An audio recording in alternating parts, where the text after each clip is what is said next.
Arizona, Colorado, Indiana, Michigan, New Jersey, Tennessee, and Virginia. Listen up. WynnBET is now live in all these states, and the excitement of Wynn Las Vegas has finally landed in online sports betting and casino play. From boosted parlays to live in-game offs on every major sport, WynnBET gives you the tools to win. Sign up today for your risk-free $1,000 sports bet. Download the WynnBET app now or visit wynnbet.com to start winning. You're listening to the Huddle Up Podcast with Chad Jensen and Zack Kelberman. Join Broncos Country's deep divers at milehighhuddle.com and sound off. And now it's time to drop some knowledge.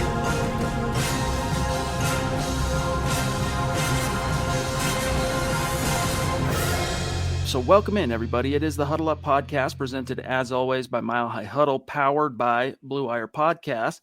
I'm your host, Chad Jensen. With me is my fellow football priest. You know him, you love him, Zack Kelberman. Zack, tonight it's kind of a weirdly, obviously disappointed mood, I think, in Broncos country for obvious reasons, but also a little bit of a somber, still kind of apprehensive mood because everyone's waiting to find out what the heck happened to Teddy Bridgewater on that very, very scary play where the lights went out and he was ultimately carted off the field. But Broncos ultimately fall, Zack, to the Cincinnati Bengals at home, 5-point margin. What's your gut reaction? Well, I guess in the interest of fairness, we have to point out Drew Lock's turnover. That didn't help anything. You can question why they called an option or a keeper, whatever that was for Drew Lock. The offense was humming through the air at that point, but he gave the ball away and kind of contributed to the narrative against him. So that's number one. I want to get that out of the way now. But let's talk about Vic Fangio's clock management, or lack thereof. Not ever knowing when to take a timeout, not ever knowing when to preserve time for his offense, for his defense. You can argue he single-handedly lost the Broncos this game. It wasn't the defense. It was always the coaching staff and and quarterbacking, the offense and the quarterbacking. Garrett Bowles went back to being Garrett Holds. The offensive line was leaky once again. The running game didn't really get going, save for a couple nice Javonte runs. Once again, we saw the Broncos revert back to the norm. Everyone was kind of high on the Lions' victory for whatever reason, but the Bengals are not the Lions. The Bengals were beat up. They lost Mixon. They were without Chidobe Awuzie. They came to Denver in a playoff-implicating game, and they played their best football for 60 minutes. They were well-coached, prepared. Zach Taylor outclassed Vic Fangio. If Zach Taylor was coaching the Broncos, they would have won this game. If Zach Taylor was coaching the Broncos, they'd have a better record than 7-7 right now. So I hope and pray Teddy's okay. Drew Lock, another turnover. That goes against him. The defense didn't really come up clutch. They had a 3rd and 10 they gave up. But once again, the ineptitude on the sideline is doing the Broncos in. There are 22 days until Black Monday, and it cannot get here any sooner. Listen up, Broncos country. TickPick should be your first choice to buy football tickets because they save fans money by never charging any service fees ever. TickPick is the exclusive ticketing partner for the Huddle Up Podcast and the Blue Wire Network. Denver Broncos football is finally back, and there's no need to exhaust yourself searching all over the internet to find Broncos tickets anymore, because TickPick, that's TickPick, is the original no-fee ticket site and the only one you'll ever need as your go-to for all NFL tickets. TickPick got rid of all those awful service fees that the other ticket sites charge, which lets them guarantee the best prices on all of their NFL tickets. Don't believe it? If you can find better prices for the same seats on another ticket site, TickPick will give you 110% of the difference in the purchase price. That's right, guys. When we were searching for tickets for the MHH meet and greet for Week 3 at home, Broncos versus Jets, TickPick had us locked down. So visit tickpick.com/huddle today and use the promo code HUDDLE to save $10 on your first order of Broncos tickets. This is one of those games where, especially when it's a one and done critical game, playoffs or down the stretch where you got to have this. This might as well have been a playoff game for the Denver Broncos.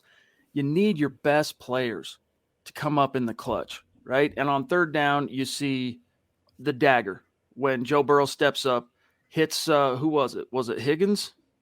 Boyd. Boyd, thank you. Tyler Boyd, that's right. To convert, and who was in coverage, just barely missed it, Patrick Surtain, one of your best players. That's a moment where you need one of your best players to make the play. That was the dagger. The Broncos ultimately still. I guess that's on Chad. Okay. Jesse hopping in. We'll get back to Chad in just a second here. Let him finish his point. Jesse says, $1.99 super. Appreciate you, Jess, as always. 15 points and still lose. Wow. Pack those bags, please. Yeah. I tweeted it, and I've been saying it for quite a while now. Nothing is going to change in the Broncos record books or going back to the playoff streak. There's not going to be anything tangible, anything positive with the Broncos until they replace the coaching staff. You can change the quarterback, you can change the talent, you can scapegoat Tom McMahon or Pat Shurmur if you want, but this team will never be anything different than what they are. They will never be true contenders unless they get rid of Vic Fangio. I don't really truly advocate for anyone getting fired. Tough business. He's a good coach in his own right, but he's not head coaching material, certainly not in Denver. If we held Vance Joseph to those standards and dismissed him because he wasn't good enough, he wasn't cutting it, I think Vic should be held to the same standards. I don't want to hear injury excuses or losing Bridgewater, having to play with Locke. I don't want to hear anything. This was the most meaningful December game they've had since 2016, and that's what the best they can come up with on offense. That's the best that Vic Fangio and Pat Shurmur bring to the table. It's unacceptable. It's below the Pat Bowlen standards, well below. Can't even see those anymore, Chad, and they have to make a change. It's not going to ever get any better. There's no doubt that Vic Fangio is a good defensive coach. All right. The television broadcast, for example, today made a great point of talking about how it's his schemes that are the in vogue thing on the defensive side of the ball. And I'm not going to try and take that away from him. It's the overall macro 10,000 foot management of the team, day-to-day grind, picking the right horses as a business owner, as a manager, as a head coach. One of the things you do is you hire around your weaknesses. And in the case of Vic Fangio, obviously offense is not his strong suit. So I think we can safely say it's one of his weaknesses. So obviously, Zach, that hire has to be the right guy. And I think when it's all said and done in the final analysis, when we look back on the Fangio regime, the pivotal point is going to always be firing Rich Scangarello for Pat Shurmur. And not even necessarily because, maybe I'm not even advocating that Rich Scangarello was the guy that he should have hung with. Like if he didn't like what Rich was doing, that's his purview. But going with Pat Shurmur and really sticking with Pat Shurmur, we just haven't seen it come out in the wash. He oversaw the regression of Drew Lock in year 2. Year 3, you get Teddy Bridgewater, and I guess he'll have one thing that he can boast of, Zach, when it's all said and done, that he got Teddy to produce the best numbers of his career. That is, prayers up. I think if Teddy comes back this year and is able to play, I think he's made a couple of career marks, at least in touchdowns. But nevertheless, I digress. Other than that, Zach, what can Pat Shurmur hang his hat on? That's the problem. And look, Drew Lock, guys, you see the offense start moving. You see the offense start humming, and things are going well. And he makes a play, and Tim Patrick makes a great play, and you feel a little burst of momentum, and you're like, okay, this is how it's supposed to be. He giveth, and then he taketh away with a boneheaded, just loosey-goosey. He's just not a guy for whatever reason, Zach. We can sit here and cry till the cows come home over it. When the bullets fly, it's not even so much a lack of poise. It's a lack of presence of mind. And maybe you could pick nits on what I'm saying here is what's the difference. Poise, I don't think he's in the pocket, Zach, panicking, like afraid. This isn't necessarily Sam Darnold seeing the ghosts and all that. What I mean is when that ball is snapped and the bullets are flying at you, can you still find a way to play with high efficient, high mental acuity, high function, presence of mind?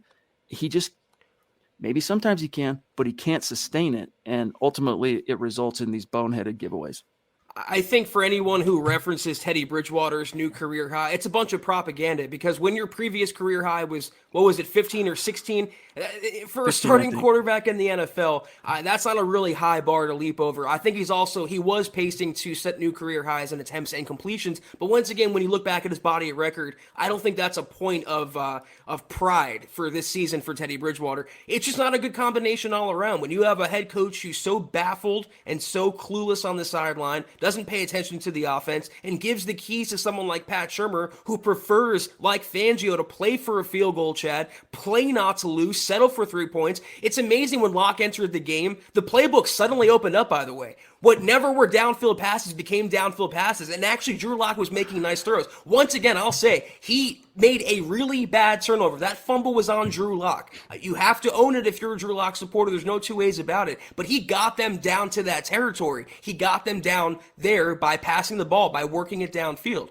So it's when you play to a quarterback's strengths, when you have a quarterback that's physically able to make and attempt those throws, it's amazing what it can do for the Broncos offense. It was just never a good pairing, though, as we're seeing in hindsight, the Vic Fangio, Pat Shurmur, Teddy Bridgewater triangle. I mean, why did anyone think that would lead the Broncos to anywhere different than where they are right now, which is 500? For what it's worth, Teddy's career mark was indeed, in touchdowns anyway, 15 going into this season. He's got that beat by 3. That's it for now as far as notable statistics that are career marks. So if he's able to come back and continue to play even 2 of these games, he'll probably he'll have a decent chance to get to his yardage PB. Attempts maybe, but right now, guys, and by the way, if you hear any updates on Teddy while we're live, put it in the chat, because we're live. We can't sit here monitoring Twitter, and we want to know if there is any update on Teddy to let us know. We got this one, right? This GMB, Zach, we got this super chat? No, we didn't. I don't want. The reason I'm not going to say your handle is because I don't want this account getting hit by some robotic algorithm, but appreciate the super chat, my friend. He says, great game for Barron. A great tackle by PS2 on the mix and run. Javante's run backed up to the goal line was incredible. Albert O balled out. Cooper made plays. The squad has a bright future. Prayers up for Teddy. Yeah, they have a lot of great young pieces, but this is one of those situations, Zach, where we're going to continue to say, yeah, but where's the quarterback? You're only so good as your quarterback. And in the case of the Denver Broncos, they're just continually stuck in neutral. Like, George Payton has to find a way to solve that this spring. And it might not work out in his favor. Aaron Rodgers might stay in Green Bay. Russell Wilson might stay in Seattle. There might not be that bona fide guy that the Broncos love in the first round. And George Payton's solution, Zach, might ultimately be run it back, wait one more year. This ain't our year to go find to land a bona fide, relatively confident quarterback answer. I would, just add to what you said. Yeah, but where's the results? I mean, is this what Fangio hoped for in a job-saving season? Is 7-7, 500 right now? So I don't really care about any moral victories. I care about results. And this was a winnable game for the Broncos, as many losses were this year. If they just had a little more in quarterbacking, a little more in coaching, they would have an amazing record right now. Look what Rodgers is doing. Despite everything he's tackled this season, he has the Packers at 11-4 now. Did they beat Baltimore? They were leading last time I checked. You put Aaron Rodgers on this Broncos team with the talent they have, they're a double-digit win team, easy. Also, the comment didn't mention Jonathan Cooper, who was almost there about 20 times tonight. He is such a stud. He's going to be the OLB of the future, the starter, I believe, and he had a great game today from what I saw.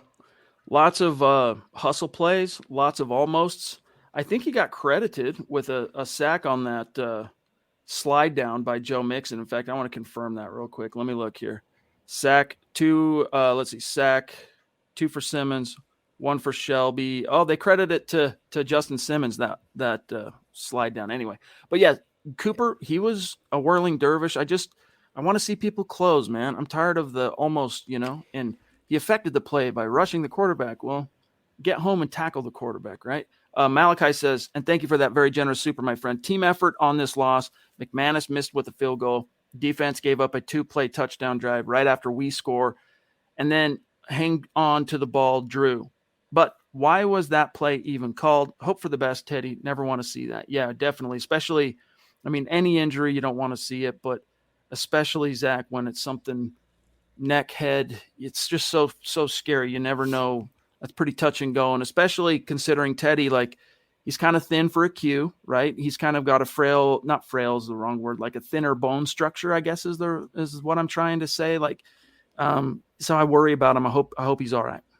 He also had the concussion earlier this year, so that has to be taken into account as well. Yeah, that's number one, first and foremost, is his health, and that's the priority. Again, if you guys heard anything from Fangio's presser, please let us know. But there's more to it than the injury. Obviously, the McManus missed field goal was a direct result of Vic Fangio playing for the field goal, playing not to lose. They should have tried moving the ball closer. His time mismanagement is killing the team and has for a few years now. Giving up the TD drive, yeah, I mean, supposed defensive mastermind Vic Fangio, once again, his defense never comes up clutch. For all the talent they have, they'll make a nice tackle, they'll make a nice pass breakup or sack every now and then, but never a game-changing play. They had opportunities today, they didn't do it once again. There's blame all to go around, but I think it starts at Fangio's feet. Word on the street from Vic is nothing conclusive yet from what I'm reading on Twitter, Zach, but he's going to be staying the night in the hospital. It's a pretty safe bet to assume that the Broncos are going to have to move forward week 16 with Drew, or either that or, Brett Rippon, but I doubt Brett Rippon's seeing the field. DWI guys, hey buddy, thank you. Appreciate that very, very generous super chat and all that you do for the channel, especially the morning show. It says, everyone got to see what Teddy Bridgewater is not, what Drew Lock is not, what the coaching staff is not, all in one game. The focus now is on next year, bringing in a quarterback and a coaching staff to get this team out of mediocrity. I think that's a pretty good way to kind of cover the bases there, DWI. I mean, we definitely now should know for sure what Teddy is not. Drew, you're always going to wonder, what if, but bottom line is he's had opportunities this year, and he's not been able to capitalize on them. Even tonight, Zach, the stars aligned for him. Not when he got on the field, he was able to throw that touchdown and really get a momentum lift, and then he squanders it on the next possession. And you're like, gosh, dang it, Drew, come on, dude. And the coaching staff, yeah. I mean, again, Vic, phenomenal defensive coordinator. He can't make the right hires around him to maximize the objective of filling and covering your best weaknesses with the best possible guys. But is he that phenomenal? Am I just being too emotional after this bad loss? I just, for the reasons I laid out. I mean, I would say he's really, really good. I don't know about phenomenal. Maybe it's just, picking nits there. Dude, the biggest thing, here's the one thing I'll say about Vic's defenses since he's been here, and with the exception, Zach, of that 2018 season of the Chicago Bears, the one that basically got him the job, right? They don't get turnovers, and they don't sack the quarterback. But I'm going to mainly focus on turnovers.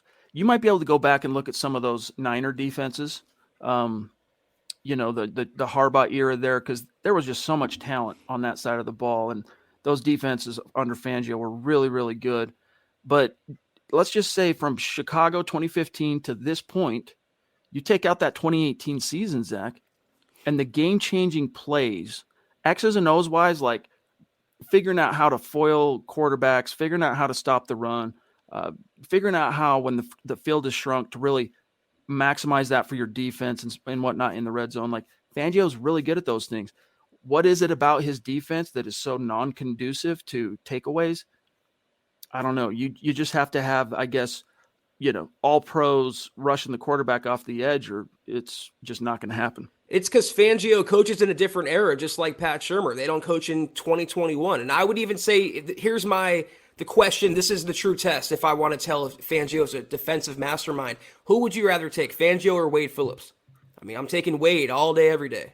In terms of making the right hires, though, when you're the head coach, I feel like that's also passing the blame off of Fangio. When you're the head coach, part of that responsibility is watching over the offense, being involved with the offense. I got a DM from someone, and he told me that he was at the game today, and every time Fangio was on the sideline, arms crossed, never uncrossed, never interacted with the player, offense or defense.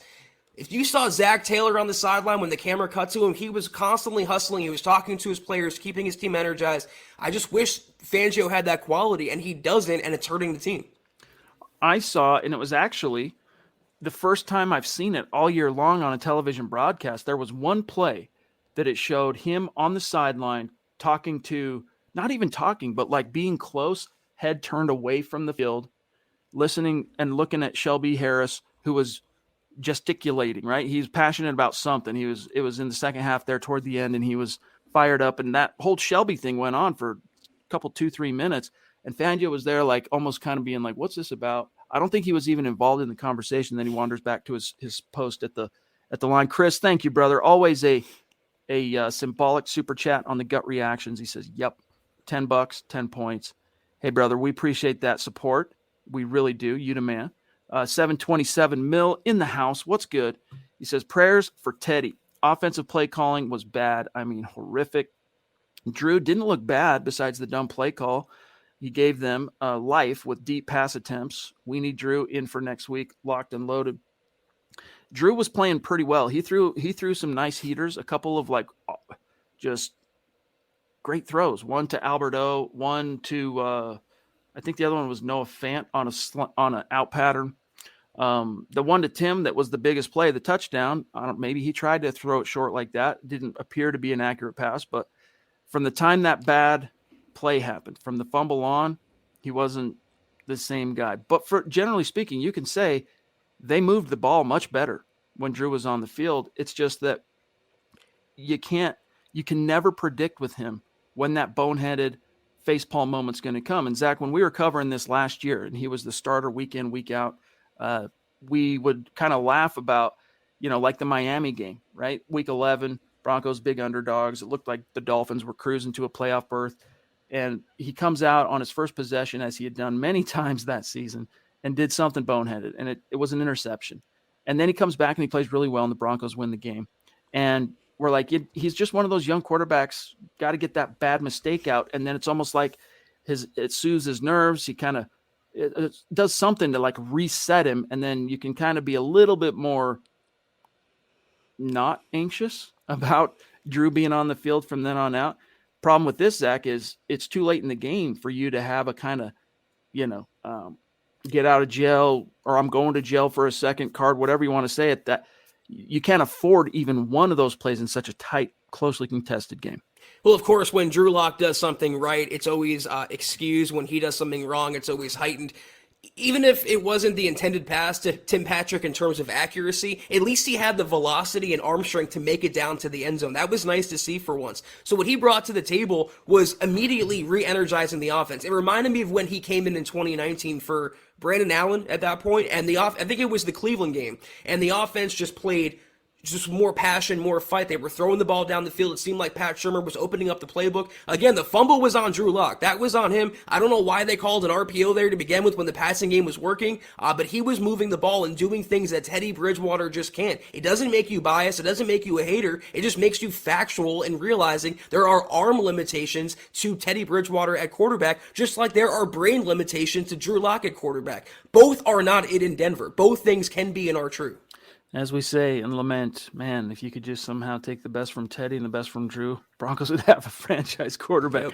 Yep. Miguel, thank you, buddy. He says, would Teddy even put up a touchdown? Would Teddy even put up a tutty? I think Drew put a spark in this team. There's no doubt the Broncos played with more lift up until the fumble offensively. They just were moving the ball. When they threw, it wasn't 3 yards and let's hope my guy can make a play. Like Drew was pushing the ball. And the problem with that is, you have to have the wherewithal, the perception to walk that razor's edge, pushing the envelope, Zach, without it blowing up in your face, every 2 or 3 times you push that envelope. And this year in particular, it's been more magnified because the sample size has been so much smaller for Drew. And yet the big mistakes are happening in that small sample size. So it's like, even worse. And then, as you mentioned, for Teddy, that everything gets minimized. If it's a mistake, if it's Drew, it tends to get blown out of proportion. And, that's just the way it goes right now. But Miguel, there was a spark. The problem is if you're these coaches, how do you quantify that? Yeah, we got a spark, but he fumbled the game away. Like, what do you do there? Like, how do you say, okay, we got something going? I can understand if you're the coaches today, Zach, you felt like, all right, this is the 3rd game Drew's had to play in. Each one he's given the ball away at least one time.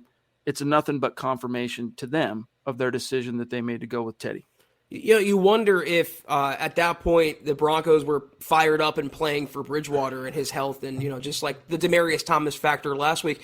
And it's what a buzzkill it is when you finally score a touchdown and then 2 plays later your defense gives up a touchdown right back to the Bengals. So there were multiple factors for the reason the Broncos lost this game. But if you want to talk about the defense falling apart at certain times, not coming up clutch, that's on Fangio. You want to talk about the sideline gaffes and the mismanagement and the clock and blowing opportunities, that's on Fangio as well. There are multiple people to blame. Again, though, I think it falls at Fangio's feet.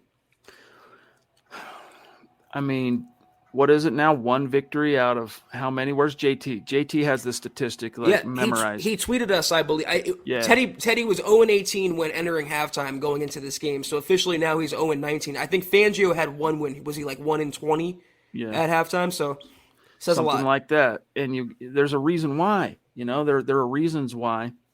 And in the case of the Broncos, it's that you don't have the passing offense. I want to give credit to, and then we'll grab Doug here, to Eric Trickle, who had an article this week talking about the passing offense and how, the receivers, specifically Sutton and Patrick, have kind of been iced out of the offense since week 8 for whatever reason. All right.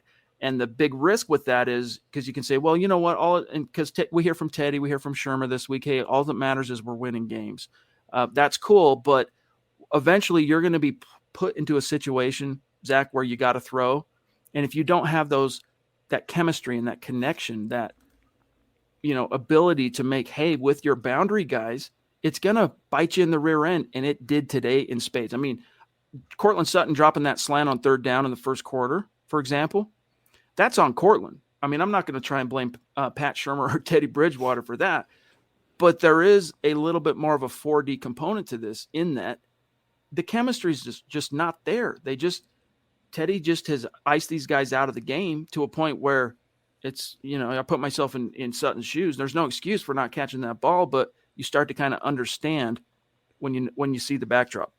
How about Garrett Bowles with the 2 holding calls? How about Dalton Risner getting abused for a sack late in the game? The offensive line fell apart once again. And that was a theme in the preseason after the first game against the Vikings. When Drew Lock would enter, not to make excuses because I think he's dug his own grave by this point, Chad, Yep. But it seemed like everything around him fell apart as compared to Teddy Bridgewater, where everything was kind of maintaining in place. It was never explosive. It was never sexy, but at least it was, coherent and tangible together. Not the case when Drew Lock comes in the game. There were so many faults and blame to go around. You want to talk about Pat Shermer? Who hired Pat Shermer? Who was the one, like you mentioned, Chad, to get rid of a rookie offensive coordinator who went 4-1 with a rookie quarterback, and all in favor of a guy who got fired by the Giants at that point? So this is a problem that's been metastasizing, I think, in the Broncos' proverbial body for a couple years now, and it's coming home to roost.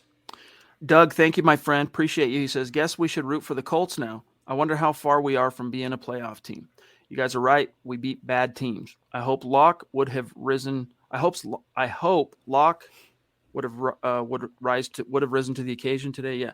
I had hopes, probably is what we hope too. I mean, and it looked good initially, right? It looked good. You got, all right, touchdown, moving the ball. I mean, it was literally the most explosive sequence of plays of the game, that first possession when Drew entered. And that wasn't saying much. I mean, because it had been such a pedestrian offense up to that point. And even that second possession, man, they were moving the ball. Like, the offense suddenly had a spark. The Bengals were playing it a little bit different because they started thinking about Drew will throw the ball beyond the sticks. And you saw the running game open up a little bit as a result of that. And then the fumble. And again, it's just so frustrating. But Doug, thank you, buddy.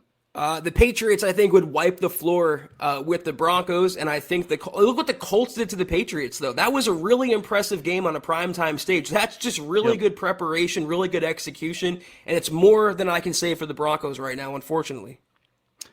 Travis Tarbox, appreciate you, buddy. He says, I hate to say it, but this season is done now. I hope Teddy is okay. We need a new head coach and OC. Yes, indeed. Smith Corona in the hizzy. Good to see you, my friend. Says, I'm just tired, beyond ready to trim the fat, specifically coaches, QB room, and move on. Yeah, that's the thing, man, is, as Zach said, I mean, you had hopes that this would be it for Drew, right? Third time's the charm, in terms of this was the third time this season he's been forced into action because Teddy got hurt. And you're like, all right, this is the charm. And it looked like initially third time was going to be the charm. And then that fumble, dude, I can't get over it. It's just mystifying that. I think he's cursed, honestly, at Drew Lock in Denver. He needs to change the scenery. Whenever he starts to do something good, something bad always happens. And again, not to blame any supernatural forces or things out of his control. That fumble was in his control. He lost the ball, but he just can't catch a break in Denver. It really is sad to see. Something about, I think, something threw off the football wheel of karma from a lifelong diehard, because the Lock family wasn't just, we grew up Chiefs fans. What else is new? They are diehard, dyed in the wool. The whole family like hardcore at Arrowhead, tailgating every day, food trucks outside the stadium because his family owns restaurants there in and around Kansas City. Like, he was not just a Chiefs fan. Like, Chiefs were a big part of their family. Let's just put it that way.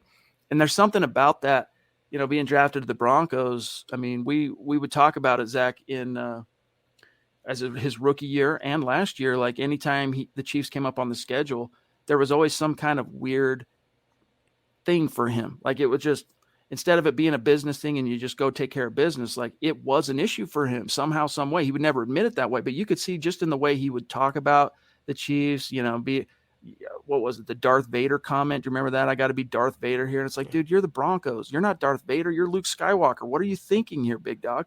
Little things like that, but it's all about that football wheel of karma somehow got thrown off kilter for Drew, I think, Zach, by being drafted to one of, well, let's just say it, the worst possible team for a Chiefs fan to get drafted to.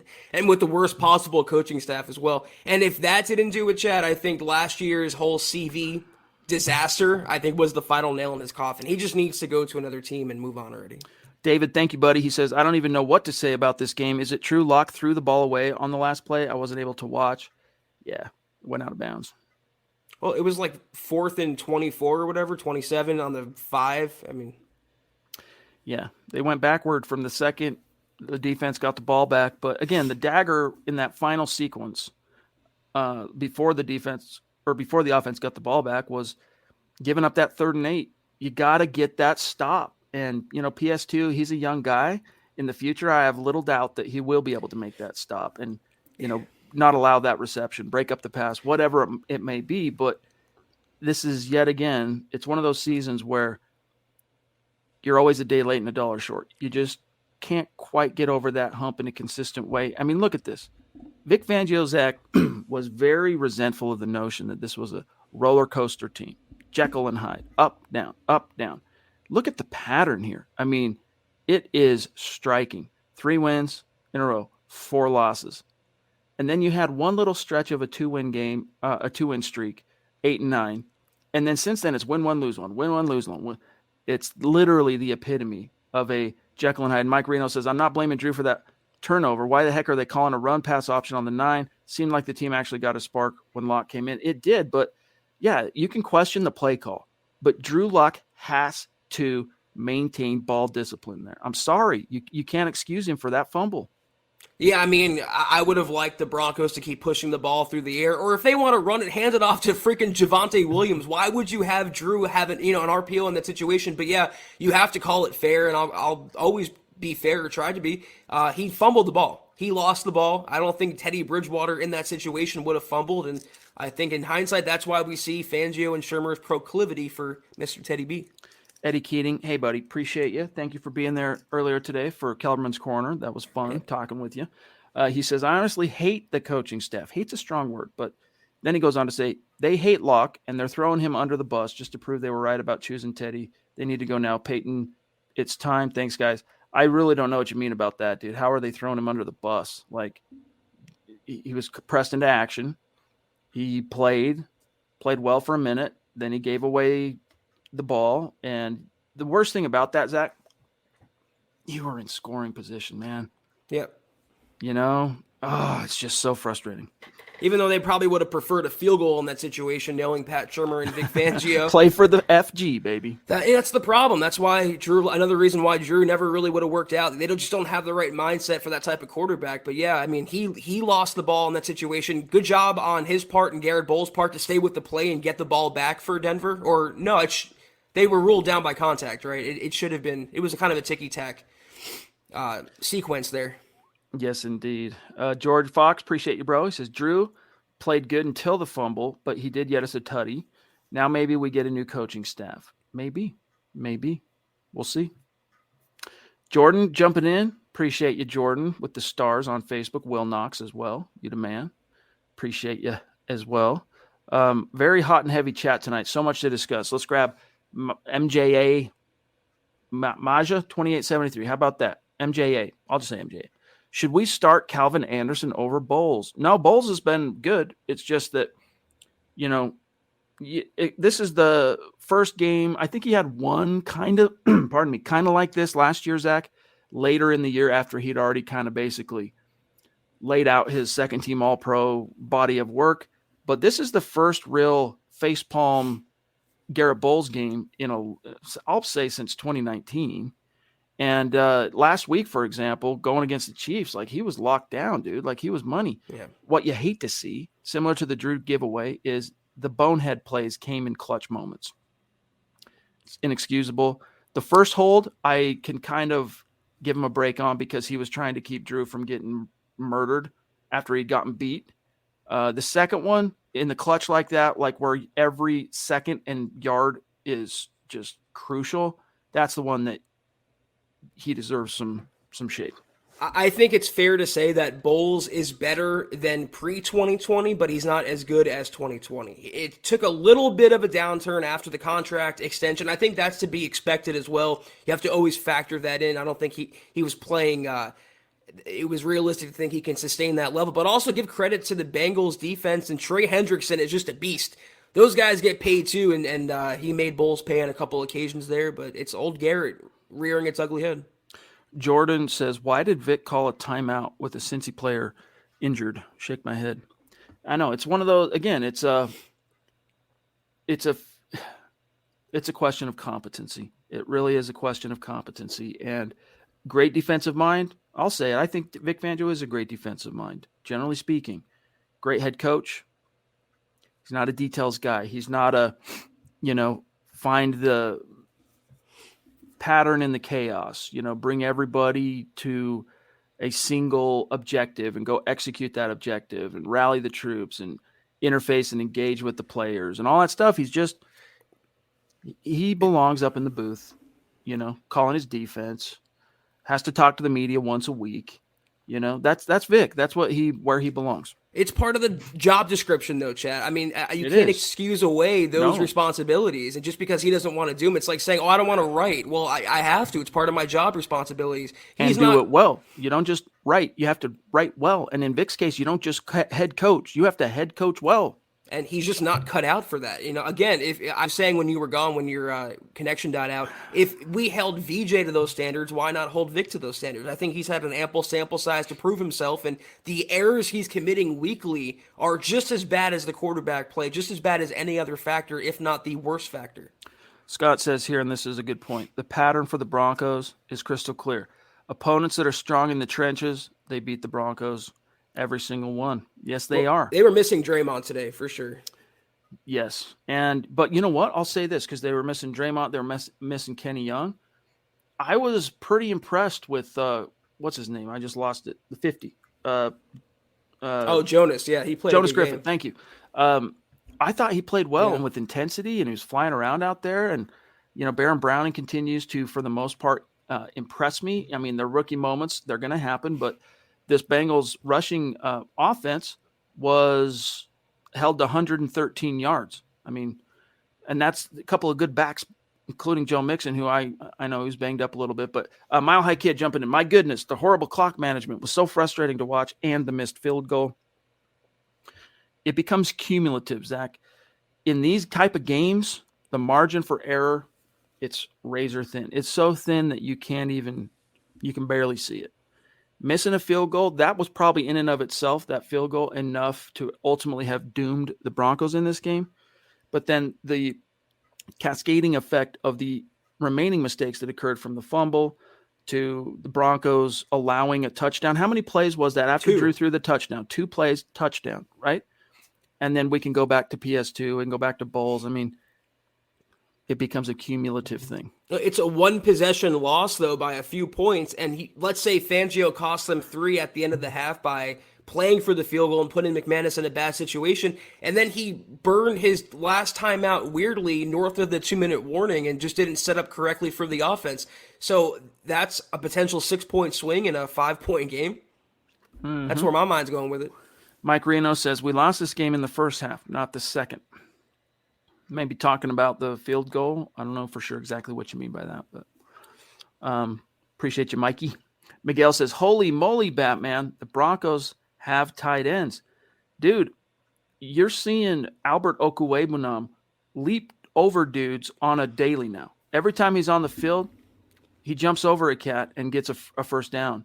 And even Noah Fant, the last couple of games, he's looking better, and you just want that trigger man that can be consistent and get him the ball, and these guys can go to work for you. You said it exactly. Get him the ball. They can't do anything if they don't have the ball. And Noah Fant, he's been written off by so many people playing through a tough season that included the death of his mother unexpectedly, Chad, and he's had to overcome that. Just give him the ball and let him make some plays. And you're seeing what's possible when they do that. It's not rocket science. We got Jelly jumping in. Thank you, Jelly. This was an offensive bag of manure. All that god dang talent and 10 points. I like that. I hate no one, but I very much dislike Pat Shurmur. What do we do now, guys? Well, what we do now is I just said this right before we went live in the green room. We suffer through 2 more games of, hey, we're still technically in the hunt mediocrity, knowing this was it, because you're not going to beat the Chiefs in week 17. So that could be really your only gimme game of the remaining 4. The one game that you could maybe afford to lose was the season finale. You couldn't afford to lose this one. That's it, man. It's over. So the problem is it's going to be frustrating because all we're going to hear is how we're still in the hunt, never say die. Stranger things have happened. I mean, don't get me wrong. The Broncos in 2011 backed into the playoffs despite losing their final 3 games, all right, and won the division. So stranger things have happened, but you just can't count on those stranger things, especially for a team like this, who is literally slave, Zach, to the sliver margin for error. Tim Tebow ain't walking through that door. No. It's not happening for Denver this season. They might not win another freaking game, Chad. I mean, it's realistic to think with divisional opponents remaining that they might not pick up another victory, maybe one, but 8-9 wouldn't cut it for Vic Fangio. So to the previous comment, what can we do? Well, 22 days. Wait 22 days until Black Monday rolls around, and the Broncos at that point would replace Fangio more than likely and move on to getting a hopefully better head coach in the building. Yeah, I am looking here just real quick. I'm doing a scan to see if there's any other quote. This is from Troy Rank, CBS, Denver. Fangio said Bridgewater checked out okay. Will be held overnight in hospital as precaution. Not sure if he has a concussion yet. That's the latest from what I'm seeing on Teddy. So there's a chance he could even play this week. Doubtful. I kind of right now anyway, or am doubting that, but it's possible. Hero Vidal, what's up?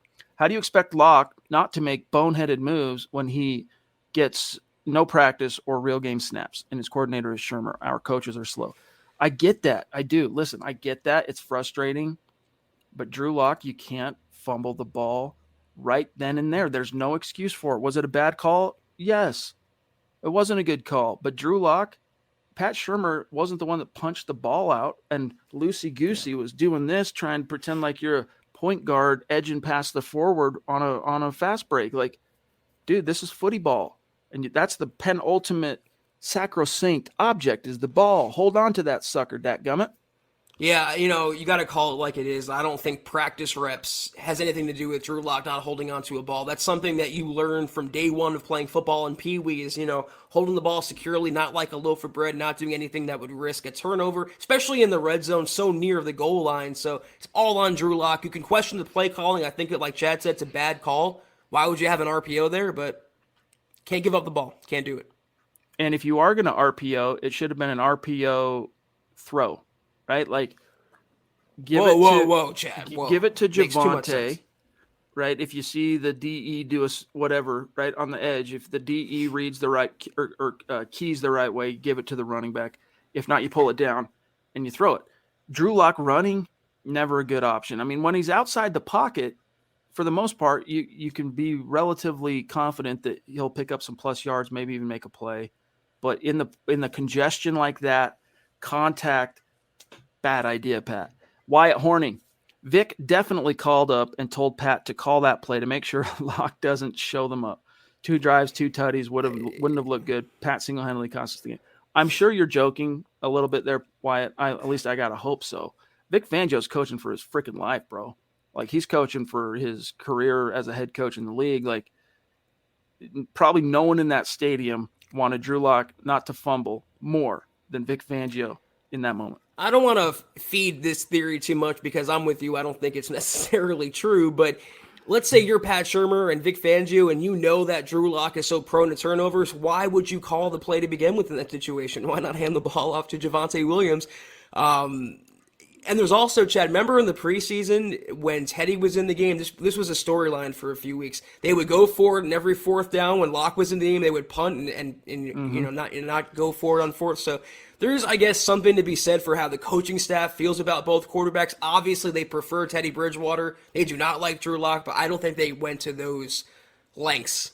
But you know what? If they really hated Drew, he wouldn't be the number 3. He would not be the number 2. And they've stuck pretty hardcore to him despite every exposure he's had during this regular season.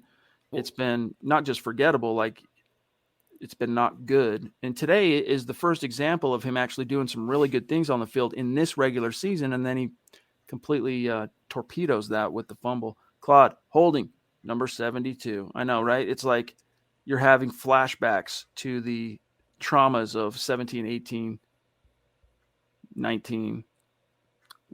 I feel you. Can we just show this real quick before we get to that super? JT hopping in here from Vic's presser. He said he called the play, I'm talking about the RPO, because Locke is good at it. That's literally what he said. So a little rationale behind the play call. Okay. Doesn't make it any better, but cool. I haven't seen that in the offense this year. Have you? No, I'm surprised they ran an RPO. That blew my mind, in general. So what does that mean, Locke's good at it? Because if they're not running it on the field, they're not freaking practicing it. I promise you that. And why would Drew? Why would the backup?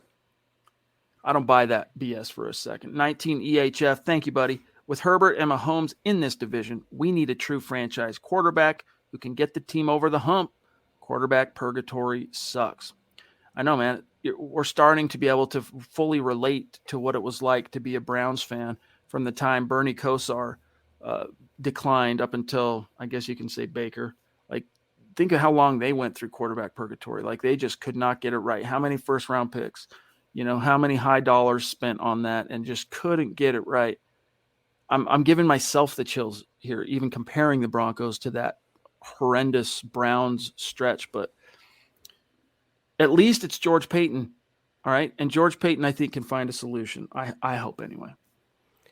We have to go on what he's done so far in the talent building process, and he's picked really good groceries, pretty tasty ones, Chad, figuratively speaking, and just give him the opportunity, though. Don't foist Fangio upon him for 2 years in a row. If he's the general manager and it's his operation, let him choose the head coach. I think that's reasonable. Yeah, Andrew Baker says, coaching. Shake my head. Appreciate you, buddy. You demand. Yes, indeed. And that's the thing is we can sit here, Zach, and point to players – the best players not only not showing up, but contributing in critical moments to lapses. But at the same time, you need your coaches to come through in these clutch games, man. You need your coaches to be one of the reasons, one of the difference makers to you winning a ball game, not one of the culprits to a loss. And here we are on the same sad topics, the same sad tropes that we've unfortunately had to ride since Vic Fangio came here. I hate to keep deriding it, because it's not only just a t-shirt at highlightpod.com, but the Broncos don't have one coach that they can win a game because of. Take away even Fangio. Are you going to win a game solely because of Pat Shurmur? No. Solely because of Ed Donatel? No. He's just a puppet, and certainly not Tom McMahon either. They really have no one they can win by the strength of their coaching staff with, and that's a problem as well. And then on top of that, when you pair someone like Vic Fangio with someone like Pat Shurmur, and they're both so out of touch, and they're both so incompetent in their own rights, how do you expect to win with any quarterback, with any set of personnel, with any talent level? You can't. Addison here. Thank you, Addison. Says, in my opinion, I'd move mountains for Deshaun Watson or Russell Wilson. I am moving mountains for Deshaun, yeah. The Watson thing, who knows?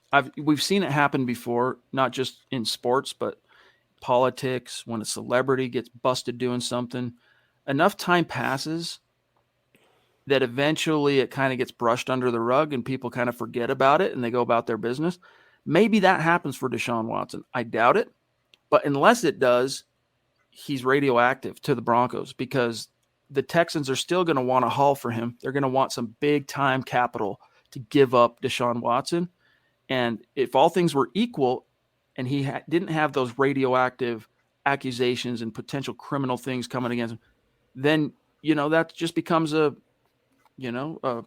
value proposition. Is he worth it to us to give up a couple of ones and a two or whatever?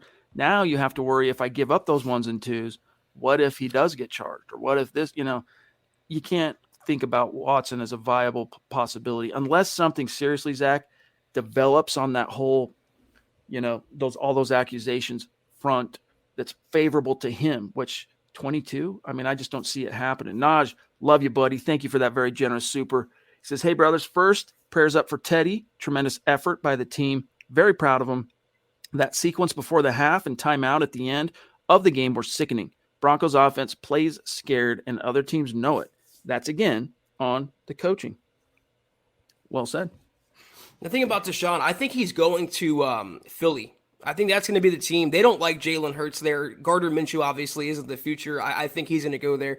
Naj, it is sickening. And that's what I'm saying. You can talk about Pat Shurmur, you can talk about Teddy or Locke, but when it comes back to the coaching, always, and when your coaching is literally taking points off the board in such a close contest, how could you point the finger at anybody else? And then on top of that, you have the coach who's the culprit pointing his finger at everyone else but him. That's the problem.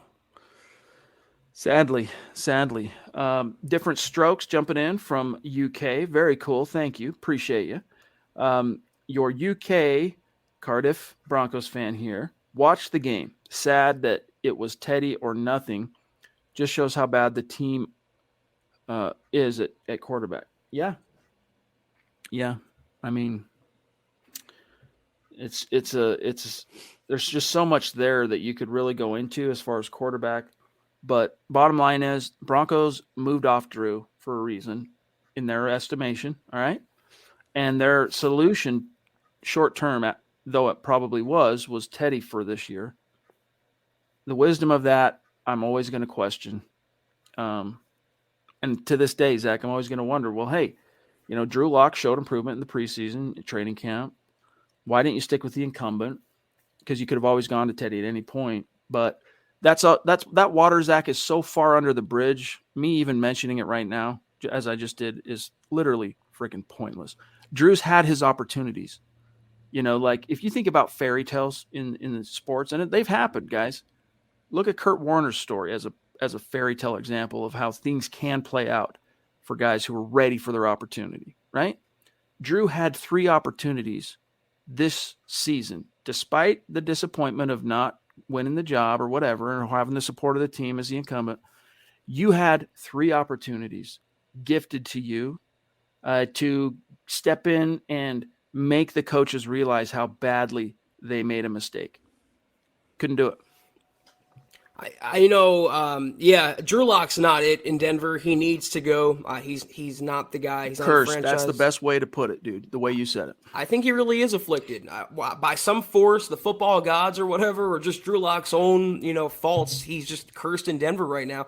But watching Teddy Bridgewater, is that a quarterback that you'd pay $20-25 million to? I wouldn't pay him half of that. And his injury, and it's serious, and I truly hope he's okay, it kind of overshadows the fact that he wasn't playing all that good. I see a comment by Flippin who says that Teddy lost the game more than Drew Lock. I don't know if I go that far, but he wasn't, like usual, doing anything to win the game for the Broncos. His passes were inaccurate. They were low. They were sailing. He just doesn't really bring much. On top of that, there was no fire like usual. He goes out there very stoic, and the team plays that way. And when the running game can't get going, it's downright ugly, as we saw in the first half. Yes, indeed. Dang it. Yeah, EHF. If I didn't get you, we'll come back. We'll circle back to you, buddy. All right, let me see where we're at here from K Taurus 27, a newer name on Super Chat. Welcome, thank you. Connect on Twitter. We look like a different team with Locke in the game. I strongly feel Locke wins the game if he had played from the start. You could see the defense back off. You could. That part I'll agree with you on. I'm ambivalent on whether or not I lean on. I would lean towards you probably still lose, even if it's Drew. But that's true that you could see the defense start rethinking their approach when Drew Lock started pushing the ball beyond 5 yards. Guys, that's the thing you got to remember, all right? Defenses, the Broncos are an easy test for NFL defenses, dude. They know the ball's not going past the sticks. So if you know, it's a numbers game, right? It really is just a numbers game. If you know the ball's not going back past the sticks, and the only hope this offense has of staying on the field is their running game, you straight up stack the box. You flood those zones, and you flood the short area zones in the passing game because you know the ball ain't going over your head. And when Drew came in and started throwing it a little bit, you could see Cincy kind of back off. And then what happens? All of a sudden, running room for Melvin Gordon and Javonte Williams. And, so that's the symbiotic nature of offense and how it goes against defense and having the right guy. But the problem is, even though Drew has that penchant, Zach, for pushing the ball and more of an aggressive disposition, that's just who he is. He's just more of an aggressive. He calls himself a gunslinger. That's just more of his thing. You can't trust him not to sling the ball away. Yeah, exactly. There's a risk factor involved, and I'm not making comparisons, but it was the old Favre conundrum. He would always, as often as he would make a play, he would make a boneheaded play, and that's kind of what Drew Lock is afflicted by. But if you look at the running game when Drew Lock came in, just from the threat of a downfield pass, because Cincinnati knew that Lock has the arm to challenge them vertically, the running game started to get going. And if you compare that to the first half with Teddy, they were doing nothing on the ground. Also, I'm a big credit where credit's due guy. Cincinnati's defense, sure tackling. They didn't let the Broncos running backs go crazy. They played a really good game against the Broncos rushing attack. They executed very well. So my hat's off to them. Yeah, I mean, the Broncos, and by the way, I think we did get EHF. Talking about QB purgatory sucks. I'm looking at the numbers here. Let me just do a quick share screen. I know there's a lot of supers that are stacked up. Or how many more do we got, Scott, that we haven't got to? All right. Let me just say this, then I'm not going to do a share screen. Broncos, total net yards, they put up 292 today. All right. They were 7 of 16 on third down. The Bengals were 4 of 13 on third down. So you actually saw the Broncos defense do a better job than is their norm this season on third down against the Bengals. Total yards for the Bengals, 249. 113 of those were rushing yards. Broncos had 133 rush yards. Net passing yards, 59. On the day, Drew Lock finished 6 of 12 for 88 yards, 1 tutty, and a 102 quarterback rating. Teddy, and the fumble lost. Teddy went 12 of 22 for 98 yards. All right, so it took him 6 additional attempts. It perfectly encapsulates as passers, kind of the difference here. It took Teddy 6 more attempts than Drew, or not attempts, 6 more completions than Drew, Zach, just to put 10 more yards on the board than Drew had. Yeah, and when you think about the Bengals' ground yards, a chunk of that came from Burrow himself just scrambling. So credit where credit's due to the Broncos as well. They played Joe Mixon as well as you can hope for. He didn't break off any game-changing runs. They tackled pretty well. So they did some good things. It just wasn't good enough. And like I said on KK earlier today, boy, I would hate to be a defensive player playing for Denver right now. You do your best, you bust your ass for 60 minutes, and then your offense or your coaching staff lets you down, and you lose a monumental game. Yeah, but again, they did play well today. But when the chips were down, they faltered.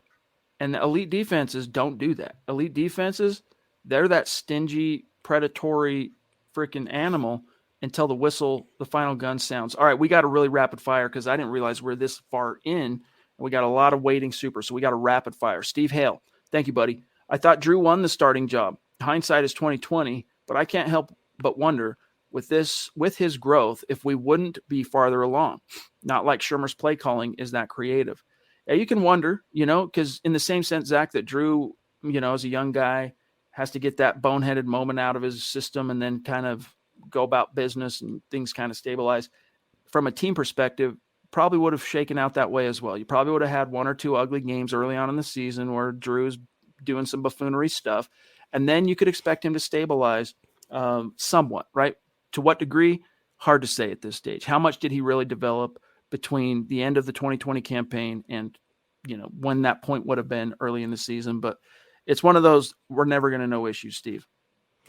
I think they would have about the same record because Teddy hasn't solely won the game for the Broncos on any occasion this year. And you might argue that Drew Lock might have given away a game if he started the whole year. So I'm going to say they would have been 7-7 or 6-8 right now. Which are.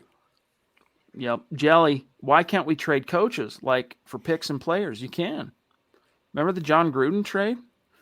Gets traded to Tampa Bay and then wins the Super Bowl that year against the team that traded him. I mean, legendary that moment. Belichick was traded from the Jets to the Patriots. It happens, but no one's gonna trade for a head coach to make him their defensive coordinator. Travis Weber, thank you, buddy, and take on that contract. Right? Teddy was showing signs of movement.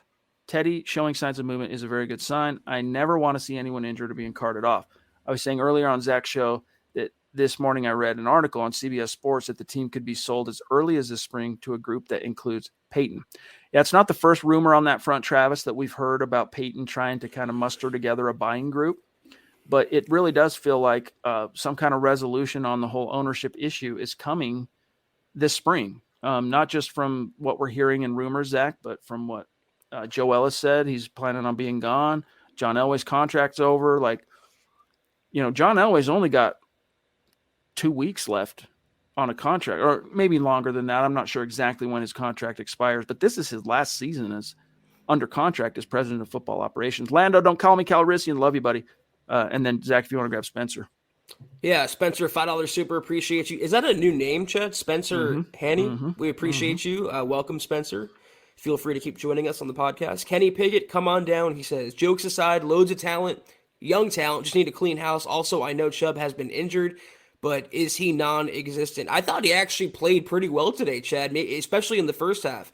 He might have fallen off, I think, in the second, but he was looking a little bit like the Bradley of old. He even was busting out the Vaughn celebration. Yeah. Only 2 pumps, though, so, shout out to old Vaughn. He looked like he gave the Broncos some fire. I wouldn't say he's non-existent, but the injuries really set Chubb back. Badly. The biggest impact you see from when Chubb's on the field is that edge gets set. Period, end of story. He'll set the edge. You don't have to worry about that. It's just that his rushes, man, he just can't get home. Isaiah, good to see you, my friend. Hope you've been well. Appreciate you coming back to the manger. He says, how can we not get Jerry Jeudy and these other weapons the ball? Kind of glad that Shermer is getting put on blast. We need change. # Russ Wilson 2022. Hard to watch tonight, fellas. Stay faithful. Yeah, I mean, it was Teddy. He took one shot, and or was it a shot today? Now I'm trying to remember if it was. I'm mistaking it for when Jeudy was running wide open. Teddy had to dump it off because of pressure. But either way, Judy's the last guy you should feel too sorry for because he's literally the only receiver that Teddy has involved in the passing game since week 8 for the most part. I thought it was going to be a good thing for Cortland Sutton when Drew Lock entered the game, but the whole passing offense under Pat Shermer and with a quarterback admittedly as erratic as Drew Lock, it's never going to get going. And it's so weird when Jerry Jeudy gets a ball thrown his way and then we all have to remember collectively, oh, Jerry Jeudy still exists. Jerry Jeudy's part of the offense too, a former first-round pick, all the talent in the world, wasting him as well. It really is pretty sad. Appreciate you, my friends. Mike says, once the turnover came, the receiver stopped trying. Not impressed with Jeudy at all in this game. Yeah, you could see when that turnover happened, the offense, something changed for the offense. Like they were buying it for a minute. They were like, all right, we can still win this because Drew just threw into to Timmy P.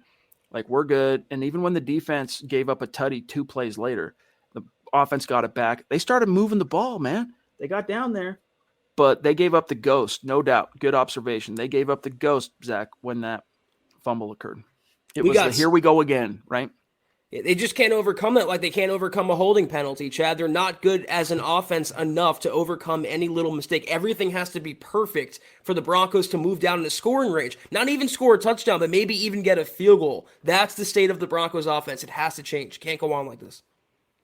The DWI back with another super. Thank you, my friend. He says, yeah, I'm done with trying to find a silver lining the last 6 years, but I have found one this year, George Payton. And yes, Zach, I can't wait until Black Monday. 22 days, baby. Can't wait. The Broncos might not win another game. And that would ensure that Vic Fangio goes away at 7-10.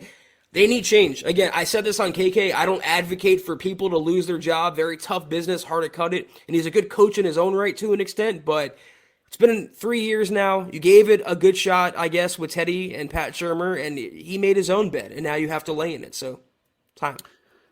Snake Fitting, another newer name. Welcome, thank you. Connect on Twitter. Judy has been quiet this season, 0 yards today. Yeah, I mean, quiet. He hasn't had a breakout game. He, since week 8, has easily been the most targeted wide receiver on the team, but he doesn't really have a prolific body of work to show for that. It's been rather pedestrian. And one of the reasons for that is even though Jerry Judy's getting targets from Teddy, we're talking about 7-yard routes and Judy gets tackled 3 yards later type thing where you got to get a lot of those to stack some volume, right? To stack some numbers. Like you need a lot. He's not getting opportunities to make big plays downfield. He has to 100% rely on, his speed. Hopefully I can break this tackle and then go to the house. Like that's it. You're not getting a ball beyond freaking 10 yards, dude. It just isn't happening with this offense. JT across the pond. Love you, buddy. He says 22 days. Talking about Black Monday. But if you have the talent, if you believe in a player enough, same with KJ Hamler when he was healthy. If you have the talent, use him. Utilize him. Not every CeeDee Lamb opportunity is a deep ball. Not every Justin Jefferson opportunity is a deep ball. They have that amazing talent, and they find ways to get that talent the ball. It's not complicated. Pat Shurmur and Teddy Bridgewater are unwilling or unable to. It's really that simple. Appreciate you, JT. All right, we are at 104, so we got to really hustle here. Jelly, thank you. He says, the top quarterback in the draft, I'm back with a three-peat. Hashtag MHH lit. Thank you, buddy. I don't know. I'm undecided on this, but I watched that Liberty Bowl game yesterday, and Malik Willis, if you get him the right coach, he might be like the biggest stud that could come out of this class if he lands in the right place. And we don't know who the coaching staff is going to be here yet, so it's hard to say. But I'll be able to tell you a little bit more how I feel about each and every quarterback that's even being talked about as a round one prospect once this season's over. At this point, I'm just so tired of watching Teddy Bridgewater. I'm so tired of watching Drew Lock. Whether it's Russ, Aaron, a rookie quarterback, anyone has to be an upgrade over what we've seen this season. I'm ready for just a new, fresh blood at the position, put it that way. Seth Harmon, good to see you, brother. He says, I want to see Rodgers with Vic or Vic gone. If the Broncos go 3-0, they still have a decent shot at the playoffs. See, here's where we come back to the if thing. Guys, it ain't going to happen. All right? You're not beating Kansas City unless they rest their starters. Like, that's your only hope to beat the Chiefs in the season finale. So losing 2 of the final 4, the odds of them still being able to sneak in as one of the wild card teams is pretty dang slim. Agree with what you said, but if Aaron Rodgers can't even make hay with Matt LaFleur, who's like the chillest coach in the NFL, how is that relationship with Vic Fangio going to work? That's like oil and water, as far as I'm concerned. Colby, good to see you, bro. As awful as this game was, I feel like we needed to lose to get a new coach. They all seem to be best friends, the coaching staff, so no one wants to let anyone go. We may need to be under 500 to get a new staff. No, they miss the playoffs, dude. Vic's gone. I'm telling you right now.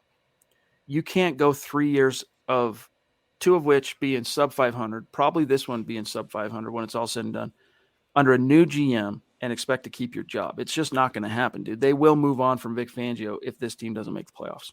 Yeah, and the second part to that is what you were talking about. How can anyone have any confidence the Broncos are going to take down and go undefeated, but not just take down 3 division rivals back to back to back? Considering the way they played today, I don't see it happening. They'd be lucky to win one more game. They go 3-0. DWI throwing down. Thank you so much, bro. I hope you know that means a lot to us. Helps keep the lights on. Just thank you, buddy. I need to check on where your jersey's at, by the way, unless you've gotten it. I don't know if you've gotten it. Let me know. He says, my contribution for Russell Wilson next year. Enough of the mediocrity. Go bold or stay home like we've been. I feel you. I'm going to, Zach, real quick. You riff on what he says, and then when I come back, I'm going to rapid fire a few from the back end. I'm just going to read them because we don't have time to respond to every comment and question tonight. Well, first of all, that's very generous, and we appreciate you guys. DWI guys, as a matter of fact. Russell Wilson, even at 80%, even 2021 Russell Wilson, I believe I wouldn't love the compensation you give up. I wouldn't love taking on his contract, but his talent alone, so much better than Bridgewater, so much better than Drew Lock. You put him on this team with these weapons, with this defense, they're a 10-win, 11-win, or plus season this year. I don't know that George Payton will go all in, surrendering multiple first-round draft picks to a 34-year-old quarterback by that time, coming off the finger injury, having a downturn of a year. Same goes for Aaron Rodgers. I don't know that he's going to give up a compensation package and take on the contract, but how could you not love the idea, thinking about that? Putting Russell Wilson on this Broncos offense is tantalizing. Appreciate you, Ethan. All right. Here is one from Spencer, who said, Kenny Pickett, come on down. Jokes aside, loads of young talent. Just need a clean house. Also, I guess we did get that one. Hold on. Let me see here. Marcus Carlisle saying Chubb got locked up by a third-string tackle. No sacks. Yeah, very uneventful as a rusher, but great against the run. I'll tell you that. He was very good against the run. Christopher Zach says, Teddy update, just a concussion, spending the night as a precaution. According to Vic, they don't know that it's a concussion. So, Christopher, I'm curious if you've got a source on that. Like, what did Kliss report? Some? We'll check it as soon as we get off. And then here's one, Zach, and I'll serve it back to you from Jonathan Ward. So frustrating living here in enemy territory in Missouri. Still looking in the window at the real teams making the playoffs. I hate the Chiefs. Got to give credit to Kansas City, though. They seem like they're coming alive at the right time and getting hot at the right time. And the Broncos just have to compete with that. And it's tough being in that division, and it's tough living in Chiefs country, but hopefully next year is better. Not much more we can say. Driscoll Jones, thank you, buddy. 3-2-2 GMs. I'm not sure what you mean by that, but let me keep reading. Drew, giving us hope just to let us down. The reason why he's a QB2. Get well, Teddy. Malachi Smith says, listening to the presser irritates me. Vic puts it on someone else. Locke puts it on him. He made a bad play, but at least he takes ownership. Vic could learn or should learn from the kid. Clado Tornado, hey lads, it's been a minute. Decided to break my break from watching this team, and all I can say is, my goodness, even though Drew turned it over, the possibilities of a strong arm quarterback in this offense are insane. And then two more here, Zach, from Seth Harmon. I feel like Pat kept clicking the same play on Madden, fake jet sweep, just changing the personnel. And then Antoine Curry, thank you, Antoine. Whether Teddy or Locke, this game proves that next year we will have a new quarterback. Teddy checks down, Locke inaccurate, and turnover prone. I almost wish that the Broncos offense would be just pressing Ask Madden randomly. I feel like that'd have more success and they take actual downfield shots than what Pat Shurmur is doing. But we have the queen hopping in here, gracing us with her presence as she wants to do. $15 super. Love you, Christy, so much. Great to see you. Sorry about the game, but hope you're having a good night. She says, thanks for the show, guys. Tough loss, and I hope Teddy B is okay. I echo that. Hope you all have a good one tonight. By the way, trolls are manure. Echo that. Definitely true. Don't let them get to you too much. Twitter's a toxic place, as you know, Christy. We love you. We appreciate you. Great to see you. Thank you. You the bomb. We love you. Addison, if not Watson or Wilson, though, my other hope would be drafting Malik Willis, even though he's had a down year and run a Raven-style offense. I could see it, but you'd have to really make sure you got the coaching hire right. Z-Dub, good to see you. Smouse in the house. Teddy should be a vet, know how to make the offense come together, but he doesn't seem to want to be in the game. Yeah, I don't know, man. Don't know. He just doesn't want to push the ball, really. That's it. And so the Broncos become predictable and easy to defend. And then here's the Duchess, Michaela. Love you. She says, another letdown. Can we move to Black Monday tomorrow? Another wasted season. Teddy plays like a backup. I don't know another way to put it. If he were to be a backup and he come in the game and he play like the way he plays, we'd be like, okay, because he's a backup. But when he's a starter, his shortcomings are magnified, and you see why he's not cut out to be a starter, a long-term starter at the NFL level. Certainly not with the Broncos, with what they should be doing on offense. It's okay to call it like that. Great number two, not such a good great number one, as far as my opinion. Truce the Poet. Can you guys pull strings and get Peyton Manning as our offense coordinator? Yeah, right. Peyton, he's not down for that grind, baby. Maybe as an owner, maybe as an executive, but grinding every day, meetings, that's a commitment let me tell you, that's a commitment, baby. But I think we're almost out of here. Rod TV, I feel so bad for our receivers, but I feel bad for Judy the most. All offseason, he put in the work, and they're wasting him. Hope he won't leave us and then destroy us. Yeah, he did put in a lot of offseason work to solve those hands problems, right? And we haven't seen them be a problem this year.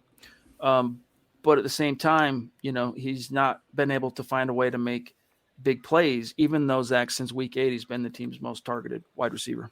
Just wait to see him with a different quarterback and a different offensive coordinator. Just let's see what he can do in an offense that fits his scheme or fits his talent and matches the scheme to his ability, not the other way around. He's under team control for another few years. We don't have to worry about that, but I'm putting a little bit of the ineffectiveness on the quarterbacking and the coaching, but at least he's getting his cardio in, Jen, Yep, and that's got to do it for today, guys. And you know what? On that same note, Zach, before you do the rundown on matters of business here, that same sentiment, Rod, that you say about what he could be, right? Judy goes for just about every key starter on the offense at the skill positions, and even non-starters like Javonte, who will be a starter next year. Like, you get these guys, not just a competent quarterback, but even a modestly plus average quarterback, and the world can be your oyster. Like, there is no hill you cannot summit if you find that quarterback. Easier said than done. That's going to be, as soon as they figure out the coach, Zach, that's going to be priority number one for George Payton. That's another if that we're wrangling with for another offseason, it looks like, Chad. Another year. Hopefully this is the last offseason that we have to worry about that. But that was the gut reaction Huddle Up podcast of the Broncos Week 15 loss to the Cincinnati Bengals. We'll be back on tomorrow night for the aftermath episode of the pod. But in the meantime, follow us on Twitter at Huddle Up Pod. You can follow the main account on Twitter for all your Broncos news, rumors, analysis, film breakdowns, transactions, and more at Mile High Huddle. Follow myself, because I'm on the left side tonight, on Twitter at Kelberman NFL. Follow Chad on Twitter at Chad and Jensen. Follow Scott on Twitter at Scout Kennedy. And if you haven't, go to huddleuppod.com right now and get yourself a hat that we're rocking. Get yourself a hoodie. Get yourself a beanie, coffee cup. It's all right there at huddleuppod.com. And facebook.com/MileHighHuddle. Chad, I know you did Broncos Book Club yesterday. I did KK earlier today, Kelberman's Corner. We also have Trickle Zone each and every week, $5 a month. Well worth it. 3 VIP shows at your fingertips right there at Mile High Huddle. And also facebook.com/MileHighHuddlePod. Note the difference and follow that page as well for all the latest at the brand. And if you haven't, guys, go to Apple Podcasts and leave your football priest a 5-star review for a chance to win some swag each and every month. But if you can't do those things, do these 3 things. It take 5 seconds. Subscribe, like, and share to this video and every video you see on the MHH channel. Helps us grow and reach more Broncos fans just like you. Keep your chins up, Broncos country. 3 more games to go. And then it's all about the endless possibilities of what could come next. And that's when things are going to really get fun. Shout out to these star supporters on Facebook tonight. Miguel finishing the night on top. Doug Raquel right behind him. Tim Hoffman, Jermaine, Mike, Andrew, Andre, Pete. Good to see you, Pete. Colby, Eddie, Will, Claude, David Wilder, Jeff, Lando. Don't call me Calrissian Lee in the hizzy. I just love saying that, dude. I'm envious of your name. George Fox, Travis Weber, Charlie, Wyatt, Lawrence. Much love and respect to each and every one of you. Keep your chins up. This too shall pass. We'll be back tomorrow night for the Aftermath podcast, and we can't wait to talk to you then. Take care, and as always, guys, go Broncos. You've been listening to the Huddle Up Podcast. Join Broncos Country's deep divers at milehighhuddle.com to keep the conversation going.